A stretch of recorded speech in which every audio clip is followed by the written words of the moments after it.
Баршамызға сәлем достар. Әдеттегідей сіздермен бірге Жорық каналы. Бүгінгі шығарылымыз түсіңізде піл көрсеңіз, оны қалай жорық керектігін назарларыңызға ұсынамыз. Түсінде пілді көріп, соған мініп, онымен адамдар арасында жүруге тырысқан жас жігіт, бұл аян оның мәртебесін көтеріп, көптеген неғметтер мен сыйлықтарға ие болатынын және сауаптар ретінде адамдар арасында үлкен орын қалдыратынын көрсетеді. Ал егер түс көруші жас пілді көрсе, бұл оның өміріндегі серігі дұрыс таңдамағанын және мейірімділікті білмейтін тас жүрек әйелмен араласатынын көрсетеді. Түсінде қорқынышты және жабайы пілді көрген жас жігіт өзінің сабырлы және ұялшақ екендігін көрсетеді.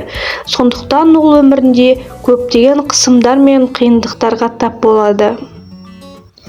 Ал егер ажырасқан әйел түсінде пілдің өзіне жақындап келе жатқанын көрсе, бұл жақсы адамның оған жақындауға әрекетін білдіреді. Егер жүкті әйел түсінде пілді көрсе, бұл оның жүрегі мейірімді, күш-қуаты мен батылдығы бар ер адамды дүниеге келетінін көрсетеді. Түсінде пілді көрген әйел күйеуімен ешқашан бақытты болмайтын, шаршаған өмір сүретінін білдіреді. Егер жалғыз басты әйел түсінде пілді мініп бара жатқан еркекті көрсе, бұл оның жақын арада өз еліне тиесілі емес шетелдік адамға үйленетінін білдіреді. Түсінде үнді пілін көрген саудагер саудасында көптеген орасан табыстарға қолы жеткізетінін білдіреді.